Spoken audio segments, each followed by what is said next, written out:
to students. Now we have continued our topic biogas.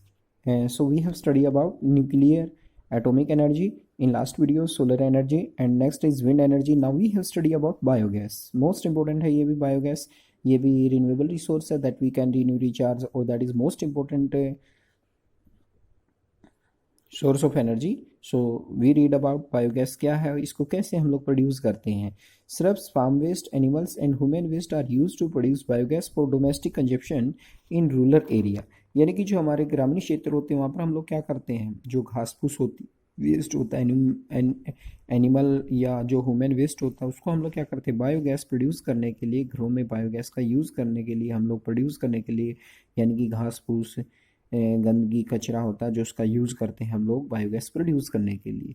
Decomposition of organic material gas which has higher thermal efficiency in comparison to kerosene. कहते हैं कि जो decomposition होता है यानी कि जो विघटन होता है, जो हमारे पास हमने ये जो सब waste material, animal, human waste है, उससे क्या होता है, उनके गलने सड़ने से, डिकम्पोजिशन होने से, यानी कि गैस प्रोड्यूस होती है, उसमें थर्मल एफिशिएंसी ज़्यादा होती है. किसके कंपैरिजन में, केरोसिन के कंपैरिजन में.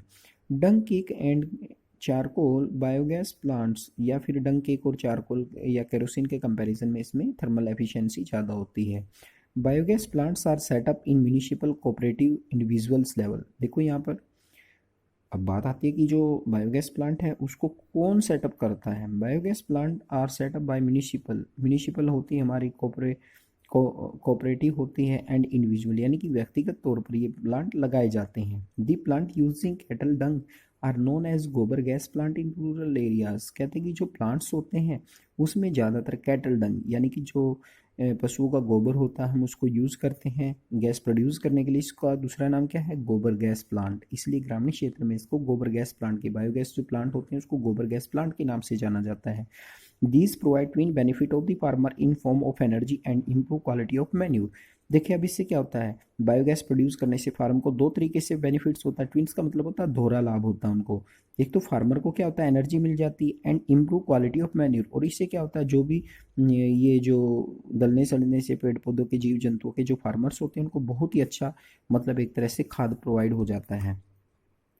Biogas is the best for the most efficient use of cattle dung. It improve the quality of manure, also prevent the loss of trees and manure due to burning fuels, wood and cow dung cake. देखिए यहाँ पर क्या होता है कि जो biogas होता है एक बहुत ही अच्छा ईंधन है कैटल डंग की अपेक्षा. अगर हम इसका कंपैरिजन करें बहुत ही अच्छा होता है. जो पेड़ पौधे होते हैं यानी कि जो गंदगी होती है उसको गला सड़ाकर हम लोग एक तरह से बायोगैस बहुत ज़्यादा मात्रा में प्रोड्यूस कर सकते हैं. खासकर रूरल एरिया के अंदर भी काफ़ी पॉपुलर है बायोगैस प्लांट, जिससे हम लोग क्या होता है, गैस प्रोड्यूस करते हैं बहुत अधिक मात्रा में.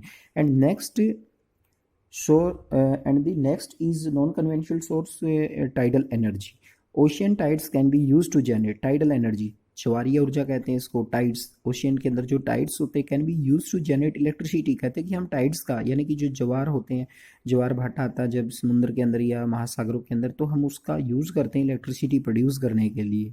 Flood gate dams are built across inlet during high water flow into the inlet and gate trapped when gate is close. कहते हैं कि जब ज्वार यानी कि जब पानी ऊपर की तरफ आता है एकदम से ओशियन से, तो हम क्या करते हैं, गेट बना लेते हैं, वहाँ पर पानी को रोक लेते हैं और फिर उस पानी को धीरे धीरे, उस गेट को बंद कर देते हैं, उस पानी गेट को धीरे धीरे खोलते हैं और वो पानी धीरे धीरे जाता है. जब वो वापस जाता है तो उससे क्या होता है, water retaining the flood gate flood back to sea via pipe और carried it through a pipe generating turbine. कहते हैं कि इससे पानी जब वापस जाता है पाइप के द्वारा, तो उससे क्या होता है, हम लोग जो टरबाइन होते हैं, जिससे हम लोग, एक मशीन होती है जिससे हम बिजली जनरेट करते हैं. तो टाइडल एनर्जी के लिए सबसे important, that is most important point in this paragraph.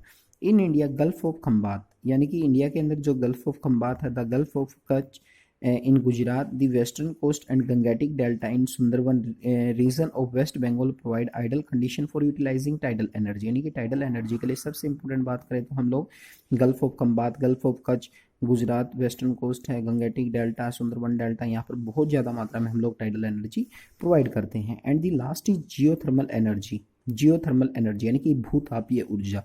Geothermal energy refer to the heat and electricity produce by using the heat from the interior of the earth. यानी कि अर्थ के अंदर जो हीट होती है उसके द्वारा जब हम एक तरह से एनर्जी प्रोवाइड करते हैं, एनर्जी यूज़ करते हैं, इलेक्ट्रिसिटी प्रोड्यूस करते हैं। उसका यूज़ करके आप लोग जानते हैं अर्थ का जो इंटरनल पार्ट होता है उसमें हीट होती है, उस हीट को जब हम बिजली बनाने के लिए यूज़ करते हैं उसी को बोलते हैं हम लोग जियोथर्मल एनर्जी। तो first of all we have defined what is geothermal energy. Geothermal energy exist because the earth grow progressive hotter with increase depth. कहते हैं कि जियोथर्मल एनर्जी हमने इसलिए प्राप्त होती है क्योंकि अर्थ का जो इंटरनल पार्ट होता है बहुत ही गहरा होता है।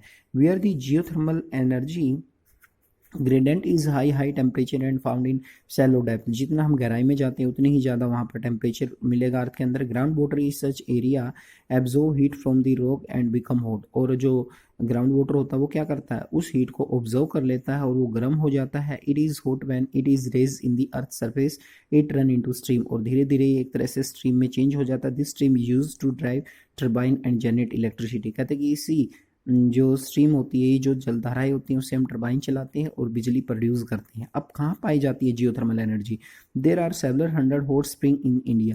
कहते हैं कि इंडिया के अंदर बहुत सारे हजारों की संख्या में अगर हम बात करें तो गर्म जल के जो जलधाराएं हैं वो बहती हैं। Which could be use to generate electricity, जिसे हम लोग इलेक्ट्रिसिटी जनरेट करने के लिए यूज़ करते हैं। अब देखिए कहाँ पर हमने 2 प्रोजेक्ट बनाए इंडिया ने, कहाँ कहाँ पर है वो मोस्ट इंपोर्टेंट पॉइंट है। यहाँ पर भी 1 मार्क्स के क्वेश्चन मिलेंगे। 2 experimental project have been set up in India to harness geothermal energy. कहते हैं कि हमने 2 एक्सपेरिमेंटल प्रोजेक्ट बनाए हैं जियोथर्मल एनर्जी प्राप्त करने के लिए। 1 is located in Parvati valley near Manikaran in Himachal Pradesh. एक तो है इसमें हमारा पार्वती वैली के पास मणिकरण में हिमाचल प्रदेश में, and other is located in Puga valley Ladakh. और दूसरा है हमारा जो जियोथर्मल एनर्जी है पूगा वैली लद्दाख के अंदर। तो that is most important point that you must have to be remember where we have to be experimental project. There are 2 experimental project, यहाँ पर दोनों को याद रखेंगे आप लोग। First is Parvati valley near Manikaran in Himachal Pradesh, यानी कि हिमाचल प्रदेश में पार्वती वैली के नियर मणिकरण में, और दूसरा पूगा वैली लद्दाख के अंदर है। तो ये 2 जियोथर्मल एनर्जी हैं जहाँ से हम लोग एनर्जी प्रोड्यूस करते हैं, जो हमारी अर्थ की हीट होती है उसको कन्वर्ट करके। And the last topic is conventional conservation of energy resource, यानी कि एनर्जी रिसोर्स को बचाना, संरक्षण करना। तो हमें एनर्जी रिसोर्स को बचाने के लिए क्या है, आप लोग जानते हैं कि हमें ध्यान से यूज़ करना चाहिए। और जनरली मैं एक ही वर्ड कहना चाहूँगा इसके बारे में, energy save is energy produce, यानी कि एनर्जी को बचाना ही एनर्जी को प्रोड्यूस करना है। तो we must have to be use conventional source, और यू कैन से दैट हम हमारे जो कन्वेंशनल सोर्स हैं उनको बड़े ध्यान से यूज़ करें, कम से कम यूज़ करें, उनके स्थान पर हमें कन्वेंशनल सोर्स यूज़ करनी चाहिए। Now we have discussion about 1 marks question, that is most important question. Which of the following minerals are from decomposition of rocks? Rocks के डिकम्पोजिशन होने से, that is the answer bauxite. Bauxite is the answer, that is not answer. Bauxite यानी कि जो mess material होता है उनके टूटने से bauxite. Koderma Jharkhand leading producer of which one of the minerals? That is mica. Mica के लिए हम लोग जानते हैं, second is mica. And third question is minerals are deposit and accumulated in strata which of the following rock? That answer is sedimentary rock. And the next is which one of the following mineral is contain in the monazite sand? अभी हमने पढ़ा था last videos में, तो that is thorium. Thorium के लिए हम लोग जानते हैं। तो that is most important, that are 4 NCERT question you must have read, 1 marks question में बी in your exam. Thank you students, that is our topic complete, and tomorrow I will send NTSC notes related to this topic, so you can study or you can make notes in your notebook. Thank you, have a nice day.